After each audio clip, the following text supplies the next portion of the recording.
Passport के लिए कहाँ अप्लाई करें, पासपोर्ट के लिए कहाँ जाए। दोस्तों घबराइएगा नहीं, आपका पासपोर्ट एप्लीकेशन के बारे में ये भी आज का वीडियो है। वीडियो को स्किप मत कीजिए और एंड तक देखते रहिए।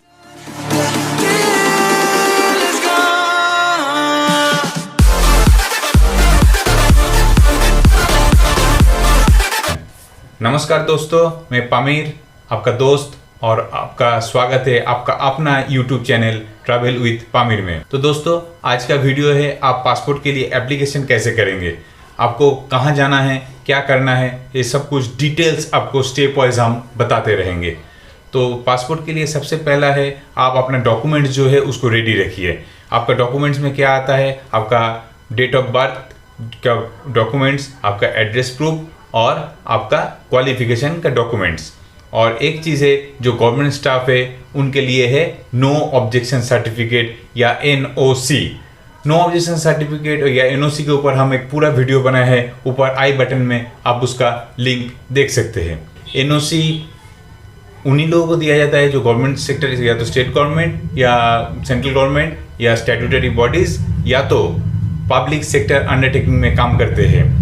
तो दोस्तों NOC को आपको जब मिल जाता है उसके बाद आप अच्छा से उसको क्रॉस चेक कर लीजिए कि हाँ आपका जो ऑर्गेनाइजेशन है उसी का लेटर हेड में आपका NOC दिया गया है, उसका आपका ऑर्गेनाइजेशन या ऑफिस का लोगो जो है वो लेटर हेड में क्लियर है। दूसरी बात है कि आपका जो ऑफिसर जो ऑथोराइज्ड है उनका लेटर हेड में उनका नाम, उनका एड्रेस, उनका फ़ोन नंबर कॉम्प्लीटली मेंशन है। और एक बात है कि जो आपका ये NOC है ये स्पेसिफाइड एनेक्सर जो है एनेक्सर A या तो आइडेंटिटी सर्टिफिकेट और नहीं तो एनेक्सर G जिसका है नो ऑब्जेक्शन सर्टिफिकेट, ये दोनों फॉर्मेट में होना चाहिए। ये दोनों ओरिजिनल डॉक्यूमेंट्स आपका दिया जाता है जिसमें आपका हर एक डिटेल्स रहते हैं। और साथ में ये भी नोट कर लीजिएगा कि इसमें ज़रूर लिखा होना चाहिए कि दिस ऑर्गेनाइजेशन और दिस ऑफिस और this ministry has no objection in his और हर ऑब्टेनिंग इंडियन पासपोर्ट। ये ज़रूर मेंशन किया रहना चाहिए। आपका जो फ़ोटो है वो फ़ोटो में ऑफिसर का सिग्नेचर और स्टैम्प और डेट रहना चाहिए, मतलब फ़ोटो आपका एटेस्टेड किया हुआ रहना चाहिए। और एटेस्टेड ऐसे हो कि सिग्नेचर और स्टैम्प आधा फ़ोटो में आधा आपका नो ऑब्जेक्शन सर्टिफिकेट के ऊपर रहे।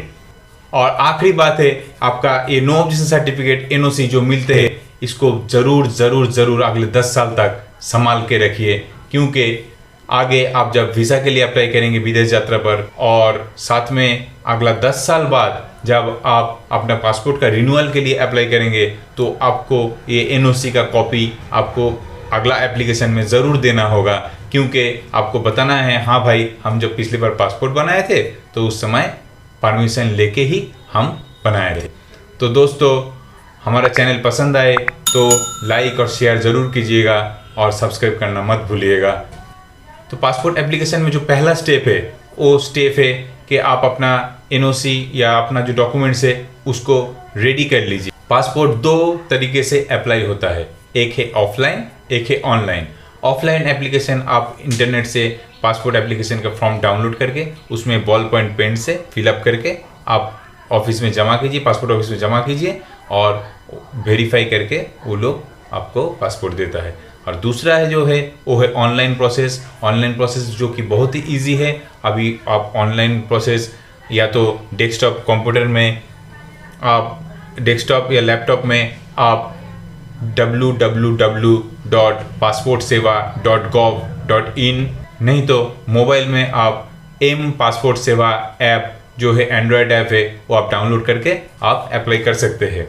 दोस्तों पासपोर्ट के फॉर्म ऑनलाइन भरते समय हमेशा याद रखिए कि आप जो पार्टिकुलर्स इसमें भर रहे वो ओरिजिनल और जेन्युइन हो, क्योंकि आप जो स्टेटमेंट दे रहे हैं, जो पार्टिकुलर्स दे रहे हैं उसके हर एक के लिए एक सपोर्टिंग डॉक्यूमेंट्स होना चाहिए, वो भी ओरिजिनल।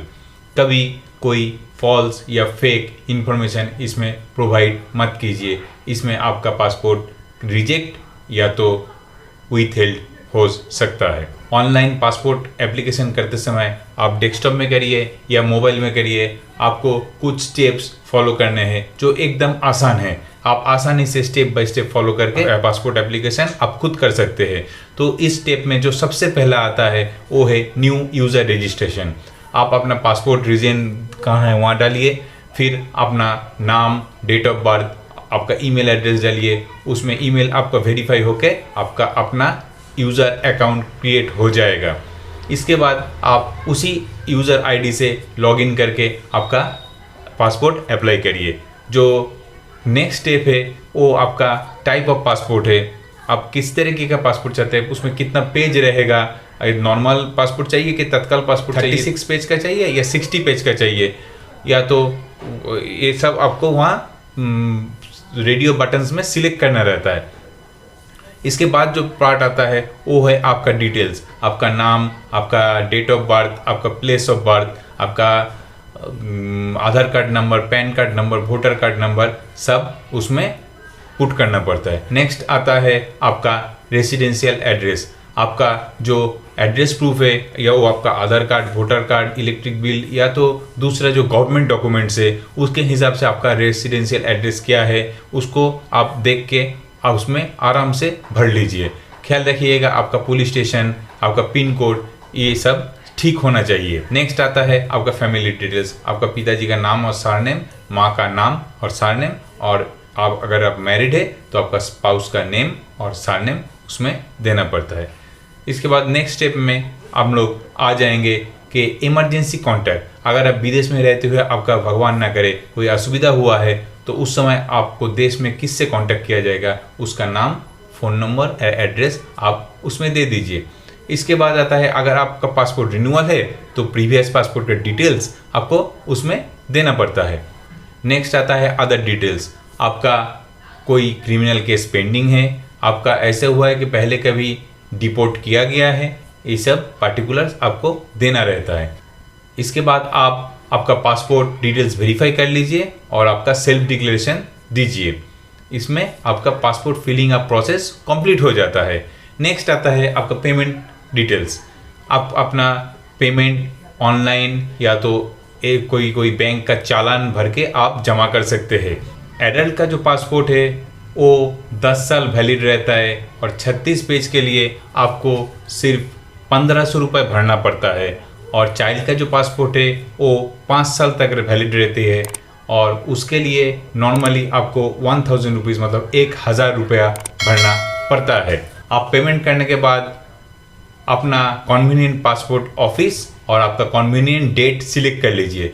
एक चीज़ याद रखिएगा, इसमें सिर्फ आप डेट सिलेक्ट कर सकते हैं, टाइम नहीं। और उसका जो अपॉइंटमेंट रिसीव है आप डाउनलोड करके रखिए या प्रिंट करके रखिए। अगर सब फैमिली मेम्बर्स को एक ही दिन में सेम अपॉइंटमेंट टाइम नहीं मिलता है तो आप वहाँ गेट कीपर को रिक्वेस्ट कर सकते हैं। पासपोर्ट प्रोसेस के सेकंड स्टेप से जाने से पहले हम आपको बोलना चाहूँगा कि हमारा फेसबुक पेज और इंस्टाग्राम पेज जो ट्रैवल विद पामिर के नाम पे है उसमें ज़रूर फॉलो कीजिए। पासपोर्ट प्रोसेस का दूसरा स्टेप है कि जिस दिन आपको पासपोर्ट ऑफिस में जाना पड़ता है, आप पासपोर्ट सेवा केंद्र या तो पोस्ट ऑफिस पासपोर्ट सेवा केंद्र दोनों में से कोई भी सिलेक्ट कर सकते हैं। तो आपका डेट ऑफ अपॉइंटमेंट में और आपका जो सिलेक्टेड पासपोर्ट सेवा केंद्र है उसमें आप अपना टाइम ऑफ अपॉइंटमेंट के कम से कम 15 मिनट पहले पहुंच जाए। एक चीज़ ध्यान रखिएगा, जिस दिन आप पासपोर्ट ऑफिस में जा रहे हैं अपना हर एक डॉक्यूमेंट्स ओरिजिनल और कम से कम 2 सेट फोटोकॉपी ले जाना मत भूलिए, और हर एक फोटोकॉपी में नीचे अपना सेल्फ अटेस्टेड करके रखिए। पासपोर्ट ऑफिस जो मेन ऑफिस रहते हैं, हेड ऑफिस रहते हैं, वो नॉर्मली 3 पार्ट में काम करते हैं। जो पहला पार्ट में आपका डॉक्यूमेंट्स सब वेरीफाई होता है, स्कैन होता है, वो वहाँ पर आपका जो बायोमेट्रिक्स वो कलेक्शन किया जाता है और आपका जो डॉक्यूमेंट्स है उसको स्कैन करके सेव किया जाता है। सेकेंड पार्ट में पासपोर्ट ऑफिशियल्स आपका डॉक्यूमेंट्स देखते हैं और थर्ड सेक्शन में पासपोर्ट ऑफिस के ऑफिसर्स लोग आपका पासपोर्ट को सैंक्शन करते हैं। दोस्तों, तीसरे स्टेप जाने से पहले हम आपको बोलना चाहेंगे कि आप अगर ये पूरा पासपोर्ट एप्लीकेशन प्रोसेस PDF के हिसाब से देखना चाहते हैं तो नीचे डिस्क्रिप्शन बॉक्स में इसका लिंक दिया हुआ है, जो आप आराम से डाउनलोड करके पढ़ सकते हैं। दोस्तों, तीसरा स्टेप जो है वो आता है आपका पुलिस वेरिफिकेशन। अगर आपका passport on no police verification ground मंजूर हो जाता है तो ये स्टेप आपको स्किप करना होगा, क्योंकि जिनके NOC रहता है ऑफिस से या तो आइडेंटिटी सर्टिफिकेट रहते हैं, उनके लिए पुलिस वेरिफिकेशन कभी कभी जनरेट नहीं होता है। पुलिस वेरिफिकेशन अगर आपका पासपोर्ट में जनरेट हुआ है तो आप स्टेशन के अंदर रहते हैं, वहाँ से आपको फ़ोन आएगा, उस दिन आप जाइए, अपने डॉक्यूमेंट्स को आप वेरीफाई कर दीजिए। अगर पुलिस ऑफिसर आपका डॉक्यूमेंट्स से सेटिस्फाइड है तो वो आपका क्लियर पुलिस वेरिफिकेशन रिपोर्ट आगे पासपोर्ट ऑफिस में फॉरवर्ड कर देंगे। और पासपोर्ट प्रोसेस का जो लास्ट एंड फोर्थ स्टेप है वो है आपका रिसिप्ट ऑफ पासपोर्ट। तो आपका अगर पुलिस वेरिफिकेशन है तो आपका 10 से 12 दिन के बाद आपका जो डिक्लेयर्ड एड्रेस है उसमें बाई स्पीड पोस्ट आपका पासपोर्ट आ जाता है। और आपका अगर on no police verification ground या तो on the basis of NOC grant हुआ है तो 2 या 3 दिन में ही आपका पासपोर्ट आपके हाथ में आ जाता है। दोस्तों, पासपोर्ट हाथ में मिलते ही उसको आप ज़्यादा से ज़्यादा फोटोकॉपी बना के सेफ कस्टडी में रखिए, और पासपोर्ट को हमेशा सेफ कस्टडी में रखिए, वो आपका घर में हो या आपका विदेश यात्रा के दौरान हो। तो दोस्तों, हमारा चैनल आपको कैसे लग रहा है ये थोड़ा कमेंट करके बताइएगा, और अगर कोई मुश्किल आ जाए तो travelwithpamir@gmail.com जो हमारा email ID है उसमें भी आप मेल करके बता सकते हैं। दोस्तों, चैनल को लाइक और सब्सक्राइब करना मत भूलिएगा और अपना दोस्तों को शेयर करते रहिए। थैंक यू, नमस्कार, धन्यवाद।